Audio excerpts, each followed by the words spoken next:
आता नाशिकमधून एक धक्कादायक बातमी आलेली आहे।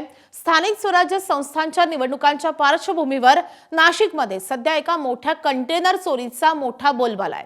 मात्र हा कंटेनर साधा सुद्धा नाहीये, तर चक्क 2000च्या नोटांनी भरलेला हा कंटेनर आहे। त्यातली रक्कम ऐकून तर तुमचे डोळे दिपून जातील। तब्बल 400 कोटींनी भरलेला हा कंटेनर होता।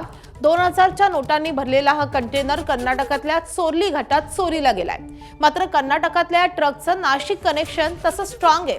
नाशिकच्या संदीप पाटील या व्यक्तीचं अपहरण करण्यात आल्याची तक्रार दाखल झालेली आहे। अपहरण करून संदीप पाटीलला मारझोड करण्यात आल्याचाही आरोप होतोय। या प्रकरणात एसआयटीची स्थापना झाली आहे।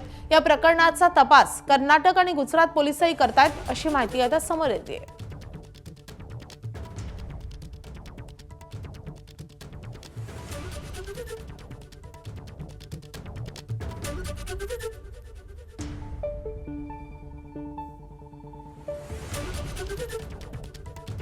हे संबंधित अधिकारी जेवढे आता जर का मॅनेज झाले असतील तर हे प्रकरण दाबण्यासाठी माझ्यावर कट रचून माझ्यावरच खोटा गुन्हा दाखल करू शकता व मला खोटा गुन्ह्यात अडकू शकता, नाहीतर माझी हे प्रकरण दाबण्यासाठी हत्याही घडवू शकता। त्यामुळे यापुढे माझा कुठेही संशयरित्या ॲक्सिडेंट झाला या संशयास्पद मृत्यू झाला तर याला सर्वस्वी जबाबदार रवींद्र मगर साहेब जे त्यांना मॅनेज झालेले आहे व यातले मुख्य आरोपी किशोर सावळा, विराट गांधी, सुनील धुमाळ, विशाल नायडू व जयेश कदम हे सर्व माझ्या मृत्यूला जबाबदार असणार।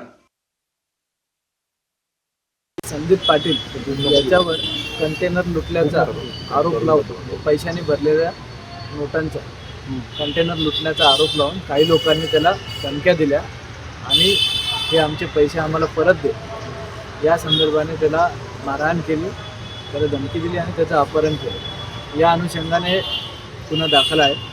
त्या गुन्ह्याच्या तपासाच्या अनुषंगाने आतापर्यंत आम्ही 5 आरोपी अटक केलेले आहेत। 5वा आरोपी विराट गांधी हा आज रोजी आम्ही अटक केला आहे। त्याचा 28 तारखेपर्यंत आम्हाला पोलीस कोठडी मिळालेली आहे। तर या संदर्भात अधिक अपडेट देण्यासाठी आपले प्रतिनिधी मुकुल कुलकर्णी सध्या आपल्या सोबत आहेत। मुकुल, नाशिक पोलिसांचं या सगळ्या प्रकरणाशी नेमकं काय कनेक्शन आहे आणि हे पैसे नेमके कुणाचे होते?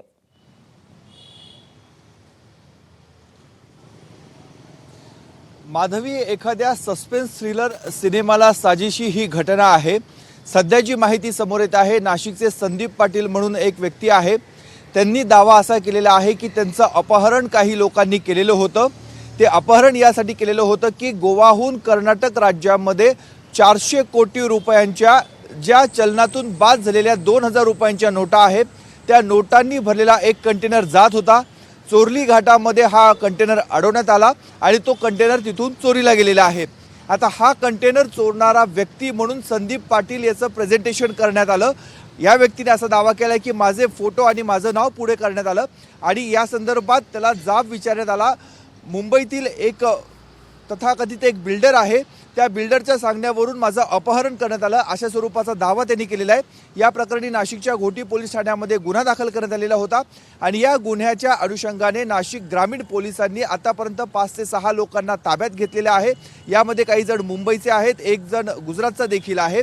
त्यामुळे आता नाशिक पोलीस जो तपास करत आहेत तो अपहरणाचा तपास करत आहेत। मात्र खरोखर हा कंटेनर चोरीला गेला का, तो कंटेनर कोणी चोरला, सर्वात महत्त्वाचं म्हणजे एवढी मोठे 2000 रुपयांच्या चलनातून बाद झालेल्या नोटा ह्या आता कशा चलनामध्ये आहेत, या कंटेनर भरून नोटा नेमक्या कुठून कुठे जात होत्या हे गूढ अजूनही कायम आहे। या प्रकरणी गुजरात, गोवा, महाराष्ट्र आणि कर्नाटक या राज्यांच्या अवतीभोवती हे संपूर्ण प्रकरण फिरत आहे। सध्या कर्नाटकचे पोलीस नाशिकमध्ये येऊन काही लोकांची चौकशी देखील करून गेलेले आहेत। नाशिक पोलिसांनी तसं कर्नाटक पोलिसांना पत्र देखील दिलेलं होतं, या गुन्ह्याचा तपास तुम्ही देखील करावा। त्यामुळे आता कर्नाटक आणि नाशिक पोलीस मिळून हा संपूर्ण तपास करतात, परंतु हा एवढा मोठा पैसा कुठून आला, हा कुठे चाललेला होता हे मात्र अद्याप स्पष्ट झालेले नाहीये। हा बनाव आहे की खरोखर अशी घटना घडलेली आहे यापर्यंत देखील अद्याप पोलीस पोहोचलेले नाहीये, परंतु येत्या 1 ते 2 दिवसांमध्ये या संपूर्ण गुन्ह्याचा छडा हा लागणार आहे।